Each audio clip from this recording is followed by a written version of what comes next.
You know what time it is. You know what time it is. How firm thy friendship. Ohio. You know what time it is. Roll with them boys of the fall. You know what time it is. On the ground with a nose for the ball. You know what time it is. Blood, sweat, and them tears for this game. Leaving it all out on the field with no fear for you lames. And it's Buckeyes by a billion. We in the building with over 100,000. We represent from the uttermost to the public housing. And if we don't play, our wide receivers got your secondary shook, so they cook them like Bobby Flay. Hey, stay out of my way and trust me, cause I know it's OH. Somebody please give this brother an IO. Come on. What up, Buckeye Nation? Welcome to the Buckeye Boys, where we talk about college football with real fans. I'm Devin. That's Mello. And tonight we have on a friend of the channel, friend of the Buckeye Boys, one of the top safeties in the 2027 class out of Texas, Eli Johnson. Eli, how you doing, bro? Amazing. Blessed. Yeah, man. Appreciate you joining us again. Mello, how's your day, man? Man, I'm good. You know, my son's Tesla's still in the shop. I told him, man, you need to go back to gas, But I gotta take him to work at like 8:30 tonight. So that's not been fun. But other than that, I'm doing good. Glad to see you guys. Glad to talk to another top safety in America. You know how we love safety position here at Ohio State and at the Buckeye Boys. Yeah, no doubt. Chat, we appreciate you guys joining us, all the regulars in there. Hit that like button, hit the subscribe button as well. And the super chats are open. You got anything you want to ask, put it in there, and we will get that question asked for you. Well, man, Ohio State has been dipping into the state of Texas these past couple classes and pulling out some pretty good football players. We're finding out now in camp just how good those football players are. There are freshmen that are going to see the field at Ohio State, and that's a mouthful in itself, man. But you, Eli, you're in the 27 class. The Buckeyes have been in contact with you, but let's take it back a little bit for the listeners that did not hear the first interview. Just give us a little prenup, man, of, hey, how'd you get into football and how'd you get to where you're at right now? Yeah, so I have an older brother. He's 4 years older than me. So whenever he was Little League, I was probably about 3 years old. I was the water boy for the team. So I've been around the football for literally my whole life. And what got me up to there is just last summer, I kind of put myself on the map a little bit, getting a couple offers, and that motivated me more to just work harder. So, and then this summer, whenever I got the opportunity to go up to the camp when they invited me, I just took it. And it was up from there. Yeah. So what was that experience like at the camp? I'm not trying to skip over, but since you already brought that up, I want to know what your experience was at the camp and what did you think of the coaching staff and your interaction and the players that were there? And what kind of stuff did they have you do? What was the most fun part of the camp for you? So the coaching staff they're like all down-to-earth people. You would expect a big-name school like that for the coaches to be like a little, not uptight, but like professional. Mm-hmm. And there's just cool dudes, real cool dudes. And the camp was what was it? One-on-one's obviously my favorite part. Yeah. Get to compete, show the coach what you can do. But yeah, it was a great experience. Real cool dudes. Yeah. I think last time we're not big on like rankings on this channel. We watch film, and watching your film, man, it's very obvious that what are you, 6'3"? It says you're 6'3", 200. Is that pretty close to what you're at about right now? Yeah. And watching your film, man, at least it's pretty obvious to me that you're one of the top safeties in the country. You're top 100 in the rankings right now. And you're camping at Ohio State, doing all those things. So what type of training? You said you got a little bit of motivation after you got some offers, man. So what did that motivation look like? What have you been doing since then? Have you made any changes in your training? Have you got a different training coach? Maybe weight room stuff? What is it that you're doing? So my schedule, well, since the summer's coming to an end, it's a little different. But the whole summer, probably working out 3 or 4 times a day. I would do morning workout with the school, come out, probably like an hour later, go on the field, get my own DB work in, and then later in the day, I have a trainer. He trains 4 days a week on the field for an hour, and then in the gym for an hour. So that's my third and fourth workout of the day. And if I keep doing that consistently, 4 workouts a day, is only up from there. Like, yeah. Have you noticed some pretty big changes in your body and how you can move on the field and stuff? Completely different. Like, I feel like I'm in like the best shape I've ever been in. Honestly, yeah. I'm so excited for the season. That's good stuff. Yeah. So Eli, I have a question. As a safety, what is the requirement to be an elite safety, such as yourself? Is it just technique? Is it being able to read the game, communication? Is it pad level? Is it speed? Is it just not being scared to hit? Or is it ball hawking skills? What would you say makes an elite safety? I'll say speed, mainly because with speed, if you're beat on a receiver, you could just catch up with your speed. That's the main part. And then obviously being able to lower your shoulder and hit somebody. Yeah. Yeah. Yeah. No doubt, man. We talked to you a while back, and like I said, that was super early in your recruitment. It's still early in your recruitment. You got teams reaching out to you. You're camping from time to time. Before we get into teams specifically, I wanted to ask you, dang, dude, I had a really good question, dude, and I just blanked on it. It's going to come back to me. But in the meantime, you said Ohio State reached out. What other schools are reaching out to you right now?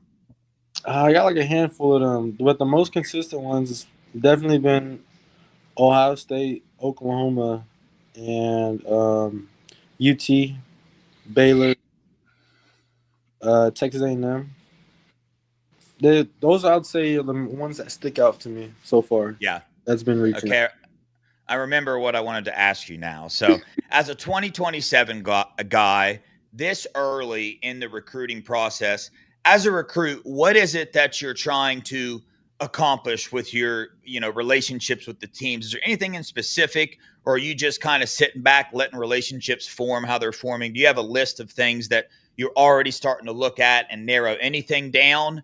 Is that where you're at in your process at all? I'm not really narrowing it down yet. I'm trying to do that towards the end of my junior season. So, like, when it starts to get a little bit more serious in the recruitment process, because right now I'm just, like, focusing on building relationships. So, once I see the consistency and who's reaching out and stuff like that, I'll take that into consideration and narrow it down from there. Yeah. So, my question is kind of along the same lines, but it's more of about a distance thing. Yeah. How important is it to be close to home? Are you scared to have a little bit of a distance somewhere where you have to take a flight for school if it's the right fit for you? Yeah. My mom asked me the same thing about considering Ohio. I was like, I really don't mind, to be honest. Yeah. Yeah, honestly, it would probably be a good thing for me to just grow up, I guess. Yeah. Being away from home and not having to rely on anybody.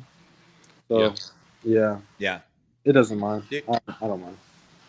Well, since we're a Ohio State specific show, I'm always curious about this. Right now, where you're sitting, you're just starting to form relationships. You've been to a couple camps and whatnot. But if you had to list like 2 or 3 things right now that stand out the most about Ohio State, like the NFL development, you see Caleb Downs there. You see the safeties that they have there. You see a couple of Texas kids going there. That's another thing on the list. But what is it right now at this point in time in your recruiting process that makes you want to keep, talking to Ohio State and keep them on the list? Yeah. So the main part is when I was up there, they had asked me what I'm looking for, and I said faith, family feel, and winning. And then it wasn't even like he planned that or he knew I was gonna say that. And right when I said that, he turned on the screen and showed me, and that's exactly what it said on the screen. So that's one thing. That was crazy. And then winning, they obviously just won the national championship, so that's a great thing. And then their coaching staff is like almost all NFL experience, which is where I'm trying to go. So that's absolutely a big part of it.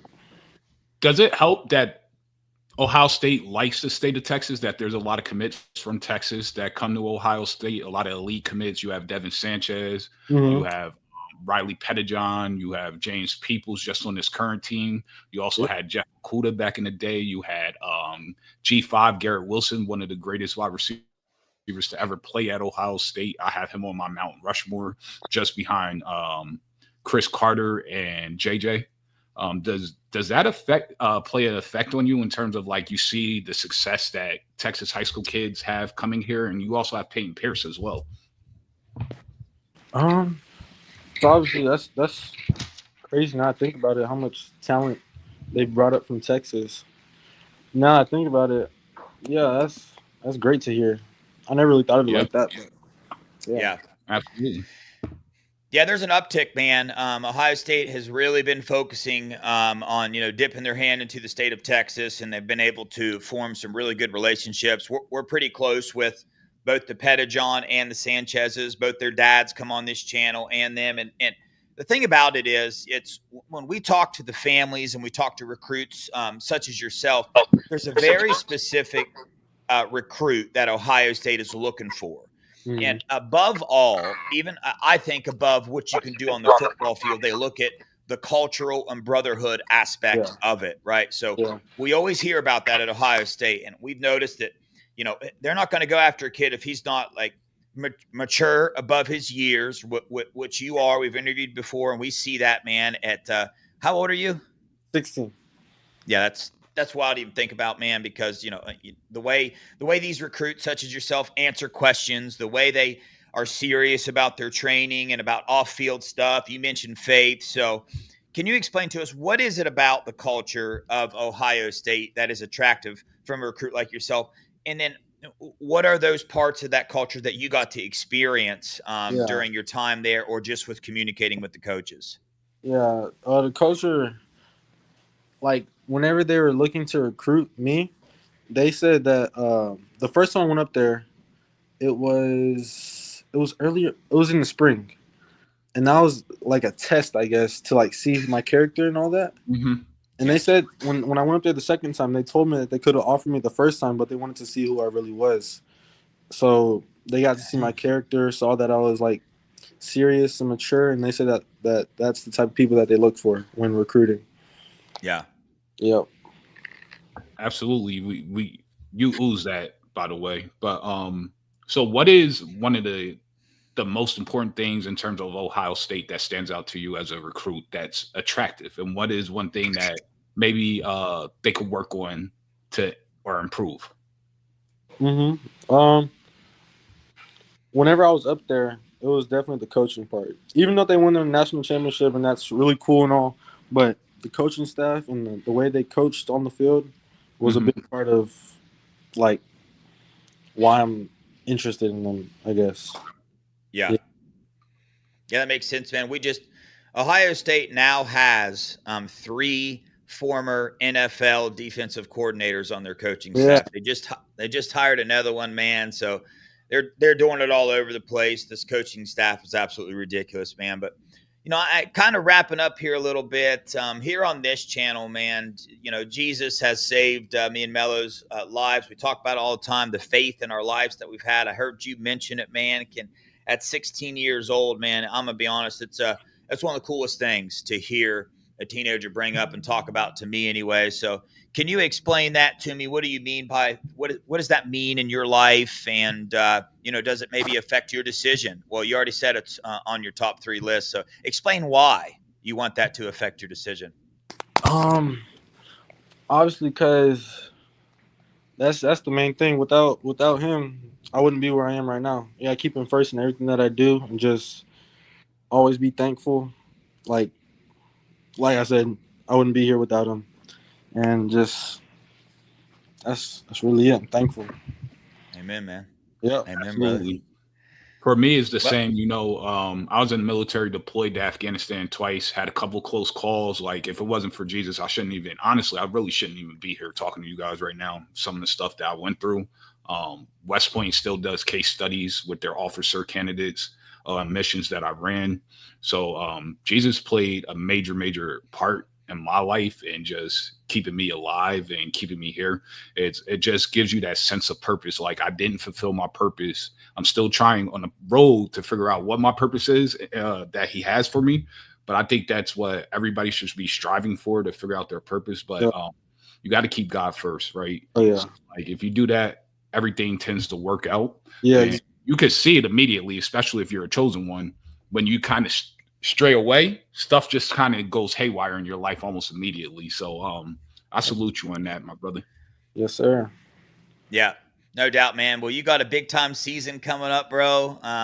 Big time offers. I'm gonna be honest, man. When I sit back and think about somebody in your position, like, this is a pretty instrumental part of your life. It's life changing, man. When you get an offer from Ohio State, I mean, those offers, you keep doing what you're doing. I mean, the rest of them are going to start flowing in. I think I saw Oregon on there, and you said A&M, and I mean, you're going to be offered by everybody. You keep doing what you're doing. But last question for me. I know I already said the last one was my last one, but this one really is my last one, dude. What goals do you have for both yourself and for your team this upcoming season? Like, what can we expect to see from you? Because we will be following your career. Yeah. Buckeye fans that are psychos about recruiting, we really want you to be a Buckeye. I just want you to know that. But tell us the goals for this upcoming season, man. So I want to break the single season pick record at my school, which is 7. That's the goal I want to break. And then obviously be all district, all state. And then for my team, well, for me, I want to become just be a better leader, like vocal leader, and just step into that leadership role. Because last year I had a couple guys over me that were some pretty big names. So I had to, like, kind of my steps into being a leader. So this year I'm excited to finally take on that role. And hopefully our team, actually, we will go to state and win state. There we go. So, yeah. That's what we love to hear. So I just have one last question. It's about your twin. I saw that you have a twin brother. How's he doing? You think we could get him on the channel? According to 247, you have a twin brother. So we try to get I've been meaning to bring that up. Deal to come to Ohio State? That's all I'm wondering. That's funny. So the funny thing, though, the reason why I'm laughing is because we are not related at all. Yeah. It's crazy. We're with each other like 24/7. Even people that see us every day ask us if we're brothers or related. Yeah. We tell people that we're cousins. We just tell people, but we're not related at all. Yeah. Let me make this clear for the chat. Chat, we're not big on the big time recruiting services. You know how we feel, how they make recruits look. Well, this is a new one for you. Over there on 247, if you look up, Eli Johnson, Texas safety 2027, you will see in his profile that he, in fact, has a twin brother in the same class named Trey Johnson, plays for the same team and everything, right? So, but it's not his twin brother. You just heard him. They're not related whatsoever, but 247 literally has them twin brothers, not just brothers. No, twin brothers, man. So that's a new one. And that's not true. So if you are relying on these big time recruiting services for accurate information, I would slow your roll down a little bit. They get some stuff right, but slow your roll down a little bit. Eli, this question isn't from me, but we're letting you go after this. It's from the chat, man. They want to know, do you like the Ohio State jerseys? Love them. Oh, my goodness. Yeah. Probably top 2 jerseys in college right now. Yes. Oh, we love that, man. Yeah. It would go for Oregon, then Ohio State. You said Oregon first? Yeah, Oregon, then Ohio State. Okay. Yeah. I could get with that. I'm not going to lie. I could get with that. I'm not. Yeah, I can too, man. They spend a lot of time on their jerseys. We at Ohio State focus a little more on winning national titles. But anyway, dude. Anyway, hold up. Mello, Lucia wanted to say, Lucia wanted. We're gonna read this comment because it's about Eli. Shout out Lucia for the $5. Just because I appreciate these recruiting interviews. Keep up the hard work, Eli. IO. Yeah. Yeah, man, people love these. Lucia tells us all the time, so appreciate you, Lucia, for giving us that $5. Eli, we appreciate the heck out of you too, man. We're going to, keep in touch, follow you along with the season. Mel, you got any final words? Oh yeah, man! I can't wait to see you ball out this season. Definitely, as you go along, if you get any film or stuff, just DM us so we can break it down with the fans. They love that kind of stuff. You know what I mean? We love watching it as well, and we want to keep in contact with you and watch you grow in your maturation in the process that you're going through. Like it's very interesting. This is our passion. Recruiting is the lifeblood of any program, so you're actually very important, right? So like. Hopefully you end up a Buckeye. We know is at the end of the day, it's a business. Towards the end, we started realizing that this year, but we hope you end up in the Scarlet and Gray, baby. Yeah, yes, sir. I forgot to tell y'all, I'm going to the Penn State, Ohio State versus Penn State game. That's a good one. Oh, for real? Yeah. Yep. Yeah, that's a real good one to go to, man. But yeah, like I said, next week? I mean, I'm sorry, the previous day though. Do you have a game that Friday? Yeah, I do have that game. The Penn State game. So, yeah, what if the Penn State game's a noon kickoff? You still going to try to make it? It is a noon. I forgot what time it said, but I was supposed to be able to make it because I think it starts at 6:30. So okay. I'll be able to make that game. It's a noon kickoff Eastern. Oh, okay. It's on Fox, big noon. Pretty sure. I don't know if that's bye week or not. I have to check it out, but I'm going to that Penn State game. Yeah. The reason why I asked you is just it's a big deal. They always put Ohio State on big noon because that's television contract stuff. That's the contract they sign. They put them at big noon. But we always are curious how that affects recruiting. But Eli, we appreciate you, man, for coming on again. Like I said, we'll get you back on again here in the future. Tell your mom, your family, we said thank you for letting you come on here, and we appreciate you coming on, man, and look forward to interviewing you again in the future, brother. Yep, appreciate y'all. Thank you. Yeah, brother. Stay blessed, man. Yes, sir. You as well. Yep.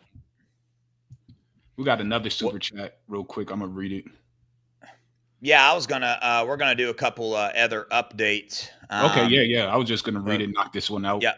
Jeffrey McDowell, thanks for the $5. So thankful you're still here, Mello. You and Dev are touching lives. Thank you, Jeffrey. We're trying. Like that's one thing that me and Devin talked about and discussed before we started this channel. That we were going to wear our faith on our sleeves, and if people didn't want to rock with us because some people don't like that, then so be it, even if we lose viewerships. But we think like that's part of the calling and the part of the mission. We're supposed to testify and try to put the message out there. So we're proud to be Christian. We're proud of our backgrounds. We know Jesus saved us, and we'll never deny Jesus, period, because at the end of the day, if you deny him, he's going to deny you when it actually matters. So always keep that in mind as well.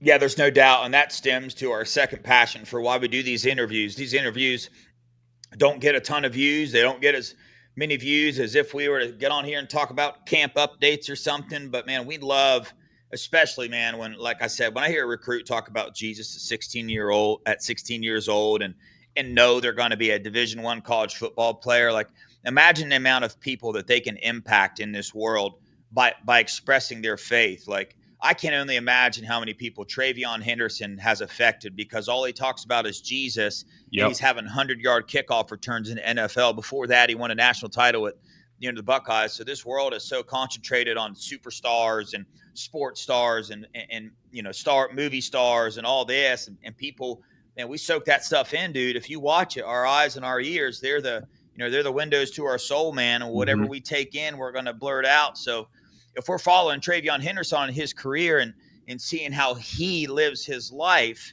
that's going to soak into us. It's going to soak into younger athletes that watch them as well. So we love, man, that's big time for me. I worked in ministry for a long, long time with teenagers specifically and young adults. So I love it, man. I love getting to hear like the success story of these recruits. And that's formed into a passion of giving these recruits a voice of their own, a platform they can come on and speak for themselves. I mean, the Buckeye boys, man, we have called out On 3 and 247 with so many of their lies about these recruits, Caden Dixon Wyatt, Chris Henry Jr., Aaron Thomas. I mean, we get texts from parents and recruits saying thanks like for doing that. So we're not out here being crazy doing it, man. These recruits and their parents, they don't like it either because that damages the character of these recruits. When they commit somewhere, they shut down their recruitment, and then somebody wants clicks, so they put out an article saying that they're a flip candidate. Well, that makes the recruit look like he's not good on his word.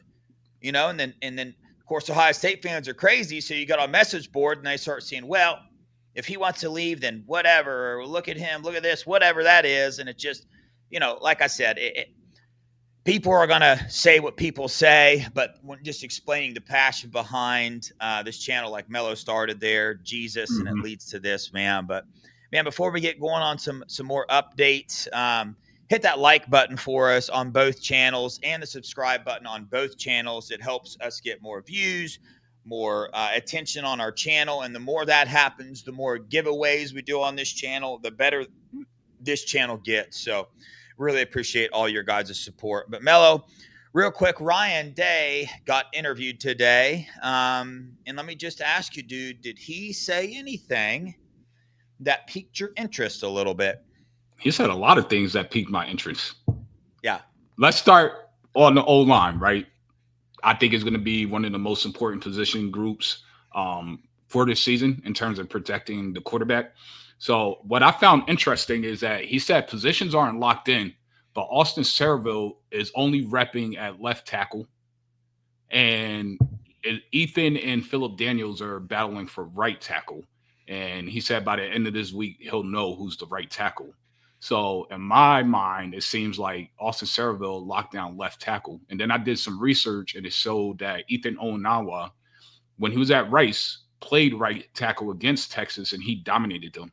So, I mean, there could be something there. So I thought that was interesting. Yeah, I did too, because it's hard because we've just been talking for so long about the offensive line being locked, like with the positions. Like I thought it was obvious, but what's going on now is Phillip Daniels and some of these other guys behind, they're just shaking this room up, man, because they're coming up, they're stepping up, and there's that competitive nature. And, we probably reported on this channel 3 months ago, hey, Phillip Daniels was in line to take Tegra's job. I didn't, we came on here, reported that. People thought we were crazy. And then we talked about Phillip Daniels again. And now we're here where he's being talked about in press conferences and, is pressing people for their job. Now, we could talk about all this and it could wind up, right, that Ethan's the left tackle, Austin's right, all that stuff. It could be that way, but I don't think it's going to be that way. I just don't, man. I think Phillip Daniels is about to shake some things up, man. I really do. I've heard it from multiple people, like multiple sources, and not the same.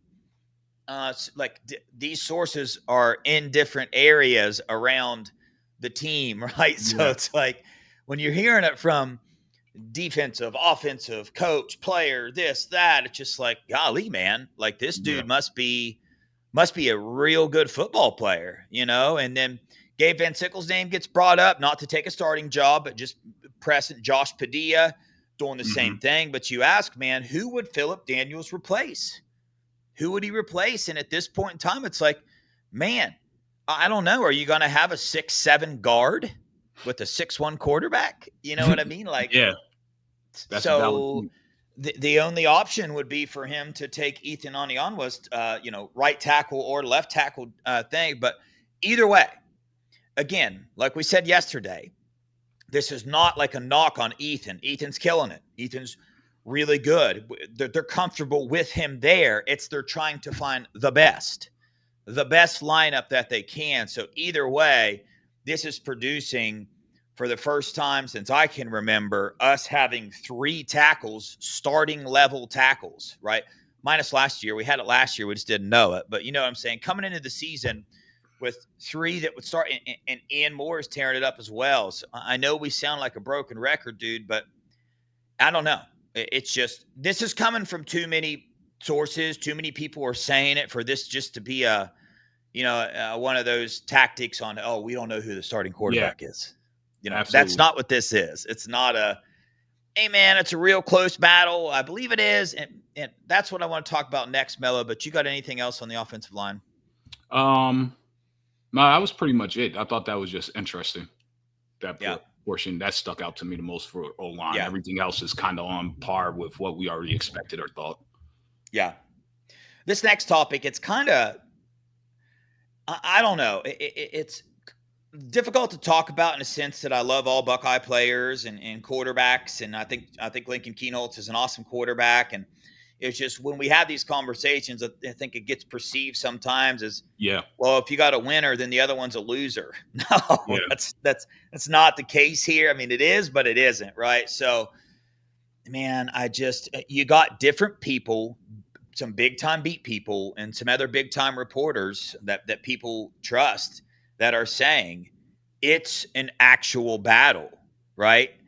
But then, I'm on my end, you're on your end, hearing what we're hearing from who we're hearing it from. And it's just like Julian Saint's a starter. Like that's the players, from my knowledge, know it. It's just kind of a known thing, but it makes you wonder where these people are getting that it's an actual QB battle, in the sense that it's super close and Day's going to have a really hard time picking. I mean, that was a very convincing press conference today, with what he said. I mean, you could fall on that side of, hey, this is a real quarterback battle. But I wanted to ask you, man, where are you at, dude? What do you think? I think Julian Saint is the quarterback. I think they are getting even reps because like he said, he wants to get them both prepared to play, because you never know, somebody goes down, right? He doesn't want a repeat of the Cotton Bowl from 23, right?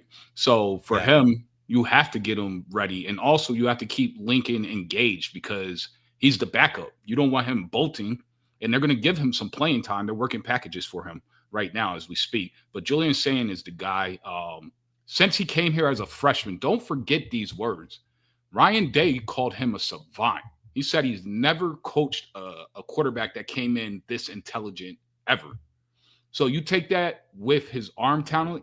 You take the spring game when they asked Coach Hartline, what's Julian Saint's best quality? He said that he could dissect a defense pre-snap immediately. So he already knows where he's going with the ball, which means you take that, his processing skills that are elite level fast, and his release, which is elite level quick, and he's just playing at a whole nother speed than college players. He's playing at an NFL level speed, and I think that's going to show on August 30th.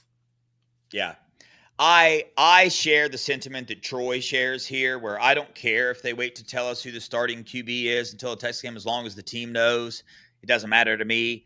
When you take a step back and you think about it, it's like, the only reason it matters to me is because, when we have these conversations about what we can hope to see in the future, we need to either talk about Lincoln Keenholz and his legs and his athleticism, or we need to talk about Julian Saint and his super fast processing feed and, noodle he's got for an arm slinging that thing, right? So, it's a game we always play. And I saw somebody in the chat, say as well, this is what the beat does every offseason. And, that's a known thing, just so you know. Like, the beat wouldn't – the beat is only allowed to say certain things. Right. They have a structure that they have to stay on inside of in order to stay considered a beat. And they are privy to, like, inside information, but they're not allowed to share that inside information most of the time. So it becomes a sticky situation. When you're in on that, and it doesn't make sense for them to put it out there and lose their credentials. I was watching a Texas podcast, and that's what they brought up, actually, B. Moses and Nevada's show yesterday, and they're like, we're looking for all the intel we can on Ohio State and their scrimmage, and we couldn't find anything. And then this guy sends me something called Buckeye Insider. They didn't call it Buckeye Scoop, and he was like, and I'm watching. In the first 17 minutes, he's just talking about how he purchased tickets to the Texas game, but then they don't talk about anything about the football team. I'm like, that's interesting, because they said a whole lot. And they were like, well, we want play-by-play, like who scored a touchdown? What did they do on 3rd and long? Like, what? Why does that matter? They're giving you what Buckeye Scoop did yesterday was they broke down the concepts of what kind of concepts they're going to run against Texas to win the game, which I think is more valuable than what Texas insiders are saying about Arch Manning hit a 37-yard touchdown pass to Ryan Ringel. We know you're going to throw big plays, but at the end of the day, what kind of system are you going to run to beat us? Because if you run that same system you did in the Cotton Bowl, you're going to get the same results, probably by a wider margin. Yeah. Day did say something today that gave me some comfortability in terms of this quarterback battle. And it's something I never really thought about, but it's the fact that last year there were 5 quarterbacks in the room, which made them have to disperse a lot of reps, like a lot of reps between all these quarterbacks. And this year, it's not that way. Like last year, they wanted Julian Sayin to get some 1 reps as well. You know what Yeah. I'm saying? Like they wanted him in there for that as well. But this year, it's Lincoln and Sayin they're getting all the reps, the meaningful reps in that. Now, Yeah. Tavian St. Clair, he's getting a lot of reps too, but you go from 5 to 3 quarterbacks, scholarship quarterbacks, that allows you the ability to, give some more reps to, Sayin and Keenholt. So, that was something encouraging to hear. Another piece of a little tidbit from the scrimmages I haven't heard anybody bring up, but Taiwan Malone, I was told, has stepped up as well, and that's kind of what we're looking at. The defensive tackle position, we've heard names. Will Smith Jr. Got some hype earlier, a little bit before fall, a little bit in the fall. He put that weight on and whatnot. And Taiwan Malone, I forget. I think he was a really sought after recruit in high school. I know he was. Played multiple sports at Ole Miss, came here to Ohio State, and Larry Johnson was thrilled when he got him. He said nothing but like the perfect, 3-tech body or whatever he said, and always had all these things, but he never did get on the field. And Larry would always say, man, he's got the skills. He's got the physical attributes. He just got to be consistent.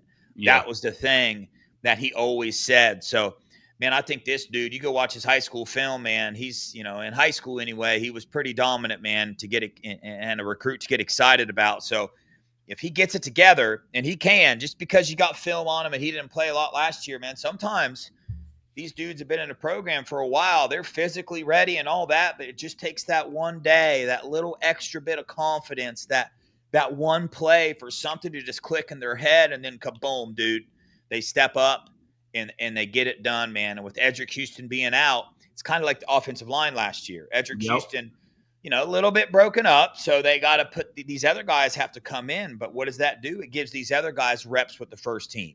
And the truth of the matter is that, man, I heard somebody talk about Joe Burrow the other day, and they said Joe Burrow was a horrible camp quarterback and wasn't very good in practice either. But when you turn the lights on and you put him in front of the stadium, the dude is lights out, man. So that's the reality of some of these players, man. Yeah. So when some of these guys get in with the first team, step up, show out. So Taiwan Malone is somebody, that we heard about. So Jason Moore is another one that the Buckeye fans always want to hear about, but we don't, man. And there's Eric Mensah in that mix as well. So Taiwan Malone is one. And of course, Kenyatta Jackson is doing Kenyatta things, and K-Mac as well. So you got anything to add to that?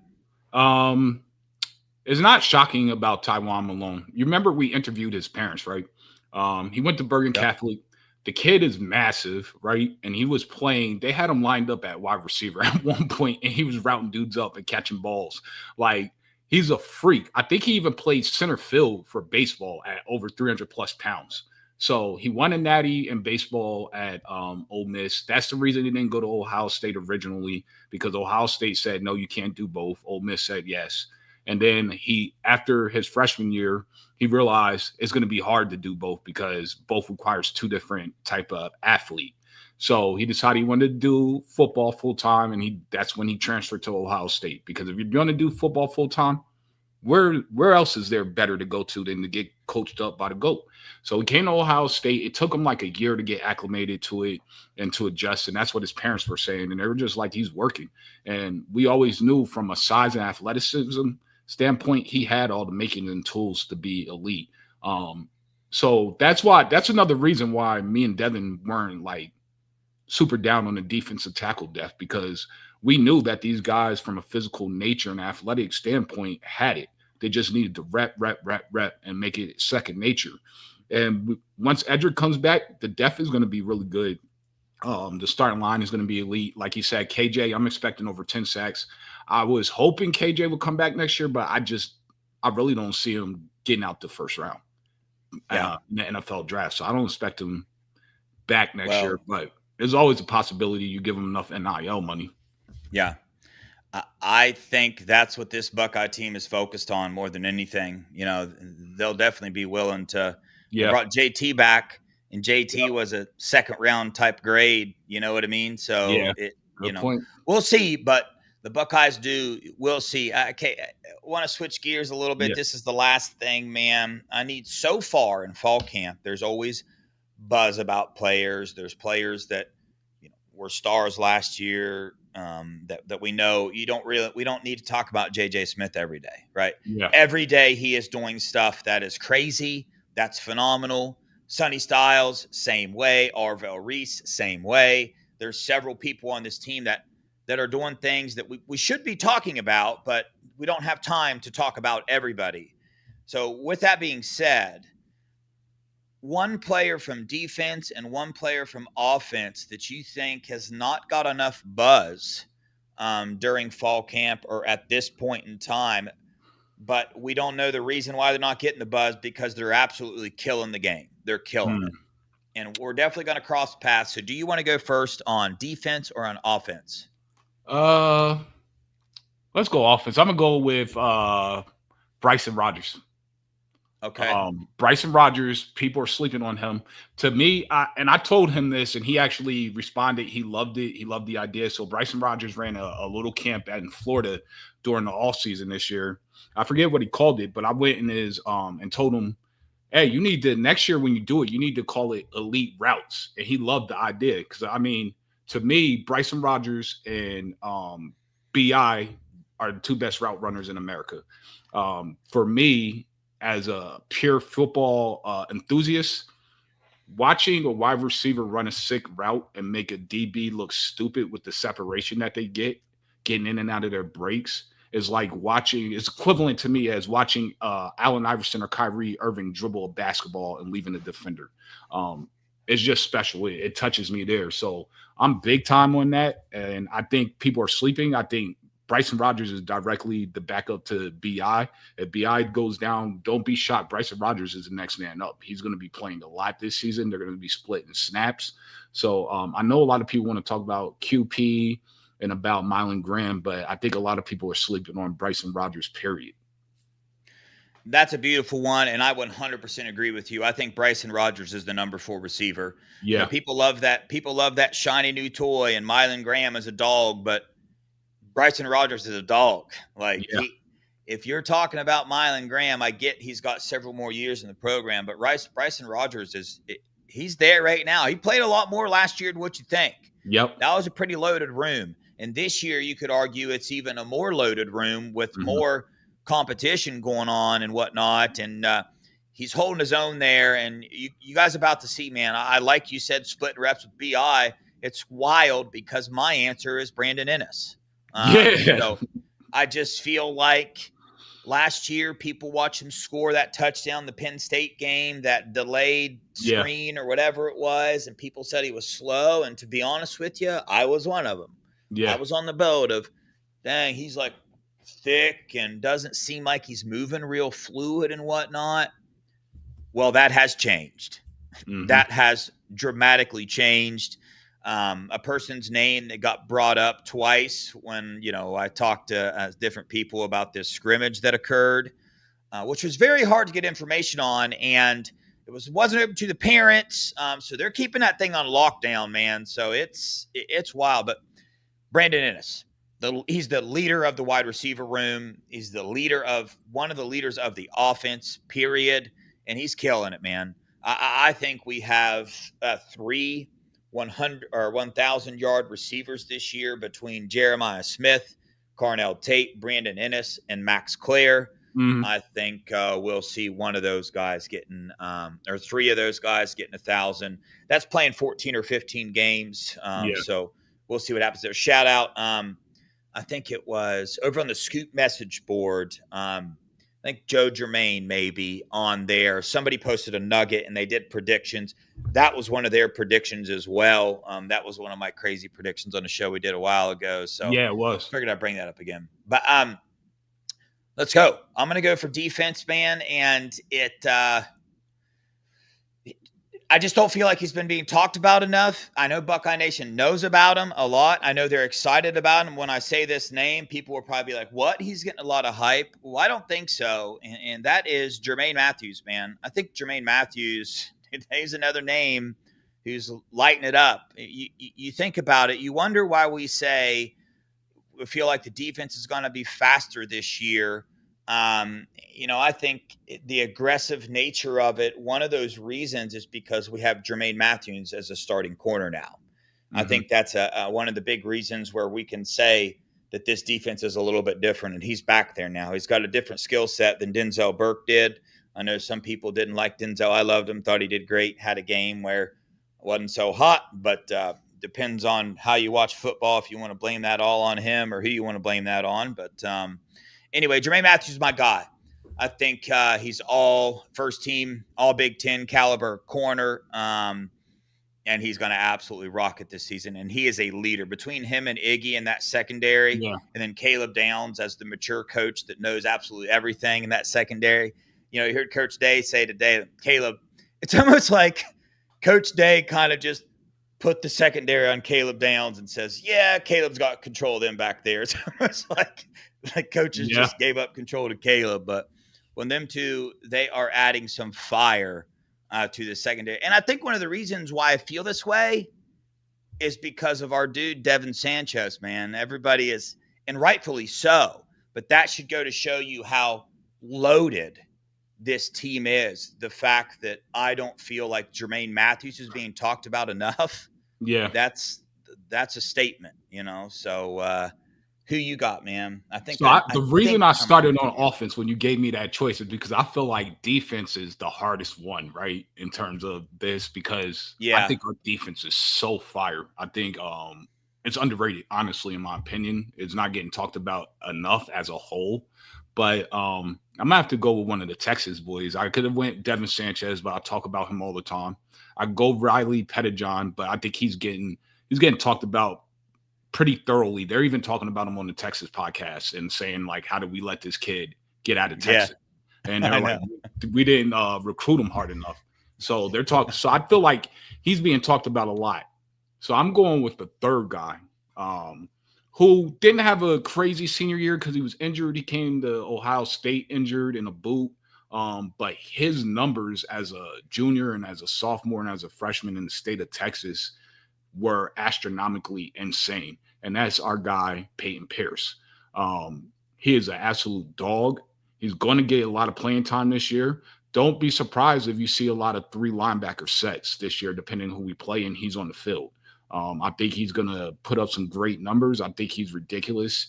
He has he reminds me of a throwback linebacker, like in that Andy Katzmoyer kind of mold, like just a straight dog. I'm going to do the dirty work and I'm going to pound you and I'm going to hit you and I'm going to hit you and I'm going to hit you until you quit every single play. That's the type of individual that I see in Peyton Pierce. So I think we could have went a whole bunch of different ways. We could have talked about Jalen McClain. We could have talked about Malik Hartford. We could have talked about Bo Atkinson because he's killing it too. Caden Curry's killing it. There's so many guys, right? But I wanted to give a shout out to some of the Texas guys and especially Peyton Pierce because he is not getting talked about enough. Yeah, for sure. Really, there's this is such a star-studded, team that, Ryan Day didn't answer a question today, and he was asked, "Hey, name 3 or 4 guys that had stood out in the scrimmage or whatnot?" And he was like, "Man, if I say a name, people are going to feel left out." But this is such a star-studded team that you don't have time to list. You can't just list the whole roster. You can't say, "Oh, hey, man, go down through the whole team that who stood out today." But the truth is, that's what's going on. All these defensive players are lighting it up every day, and it's reality on offense as well. You go Carnell Tate on offense as well. People, I don't know what's up with Carnell Tate. People just, I guess, because he's number 2, but Mekabuke was number 2 as well. Now he's number 1 on, what is it? Tampa I didn't Bay. say Carnell Tate because he's on all the top 10 lists for wide receivers. I know. Yeah, that's the other thing too is you get in that realm with it as well. But dang, I was gonna say something else, but once again, I forget. I don't know what's up. You was reading the chat, weren't you? Yeah, man, I get I caught up was in that too thing. because somebody's challenged me about Bryson Rogers being one of the best route runners over Carnell Tate. Carnell Tate is an exceptional route runner. Do not get it twisted. But Bryson Rogers is literally on this team because of his route running and his separation. So I challenge you to go look it up. Bryson Rogers actually has a channel where all the guys, it mostly was last season. I tried to tell him he needs to start doing it again this season. He did actually listen one time, and him and Jelani did do one, but his routes are crispy, like super crisp. I implore you to just go and check it out, man. He's a phenomenal route runner. Yeah, no doubt. I want to tell people, man, tomorrow, make sure you guys are here for the show. Daniel Sanchez is going to be on here. Daniel Sanchez from Pop's Pod. So, yeah, it'll be a great show. What's Gio saying? Hey, Dev, can you mention my name, big bro? Gio. Is that what he's talking about? Yeah. I mentioned it, Gio. Gio's shout out to Gio in the chat, baby. He's always here holding it down for us. I see him all over the place. Okay, and now here we go. The Natural, you too, man. The Natural man. Shout out to Natural. Hey, you guys got me tripping with that. I definitely need to stop saying man so much. But how do I do that? How do I do that? Because if I try that, I lose my focus. You know? So I don't know what to do. You just have to slow it down, and it takes over time. So like when we first started doing this, I was saying like all the time, like how you say man, and I just conscientiously like I have to stop. Remember you were saying how you used to go back and watch our film? I couldn't even do it because when we first started, I was like, man, this is cringy. But eventually I just actually started doing it. I was like, man, I'm saying that a lot. So I started slowing down when I would talk. Yeah. I definitely sometimes when I go back, and I don't rewatch all the videos, but when I do, sometimes I don't even finish my words. Yeah. I just like cut off because I'm so I get this thought and I'm like so excited to talk about it that I just like abbreviate words and keep going. And it's all good, man. It's all good, man. Apparently you guys understand what I'm saying. Oh yeah, I'm not tripping. It is what it is. I got enough going on in life. We do this. We have a blast doing this. If this was my livelihood and I was professional, I might maybe dive into that and really make a change. But it just ain't like that. I'm trying to find a question to ask. This is a 5-pointer, everybody. We're about to ask a 5-point question. If I can find one to ask. This is ridiculous. We've asked so many of these questions. You're supposed to already have this in the chamber, man. I know, man. Hey, man. You caught on finally. I know. All right, here we go. Let me ask this one. 5-pointer. Are we ready? In 1914, which Ohio State player was the first to be named an All-American? 1914, nobody was alive. Somebody who got the fastest Google draw right now. Gaylord Stitchcomb. Will Starr got it, dude. Will Starr got it. Oh, Will Starr. Yeah. Will Starr got Google. None of us were alive during that time. You had to use Google for that. Big Balls Johnson. You guys are hilarious. All right. So, Will Starr, you're up to 8 now, man. That jumped you up pretty good. The leaderboard is Steely with 13. The Natural has 15. The Natural's up by, but again, I thought Steely was going to get that one. I think he's the only one that was born and was alive to remember 1914. Yeah, it's Boyd Cherry.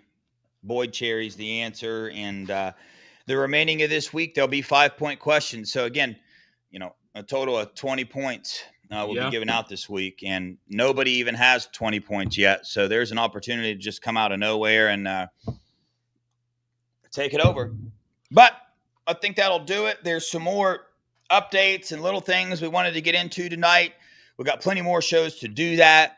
Daniel will be on tomorrow. I believe he was there watching the practice before the scrimmage, and had some time to be around the team. So we'll talk about upcoming expectations, how excited he is as a dad to have Devin Sanchez as your son, and probably about to make a big impact on this team this year. So Mello, any closing thoughts? Absolutely. Go ahead, sub to the Buckeye Boys. If you're not sub to Scoop, I don't know what you guys are doing. You need to sub to Scoop, sub to both. Don't miss tomorrow. Daniel Sanchez is going to be electric. It's going to be awesome. He's going to talk to us about what he saw. Maybe he's probably not going to go into too much details because we don't want to give away anything, but whatever he could talk about, he will, like the feel around the team and the energy. That'll be pretty good to dive into. But always remember, keep God first no matter what. Pray every day. If you got a problem, don't run to other people, run to God. He could take care of that and handle it better than any other person that you talk to. Trust me. I've been going through a lot the last 3 weeks. Started diving back into my Bible a lot more. Been praying a lot more. And it's been helping. It's been working. I'm starting to see the changes in the results, but I'm leaning on him instead of leaning on other humans, because other humans will let you down. They will. Very well said, man. That's awesome. Somebody from the chat wants to know if we have any NCAA updates. I'm guessing that's the updates about how the Natty's getting stripped and all kind of things. That's the update. It's happening. I don't know. I'm not really waiting for the punishment because I know what the punishment's going to be. All you guys can just keep acting like no, we don't know what we're talking about. Nobody knows or whatever. We know. You're screwed. You did it. Whatever, dude. Yeah. All right, y'all. Catch us tomorrow, man. Got some more updates, and the rest of the week got a lot of good shows coming up. We appreciate y'all for watching. We love you guys. Go Buckeyes. OH. I-O.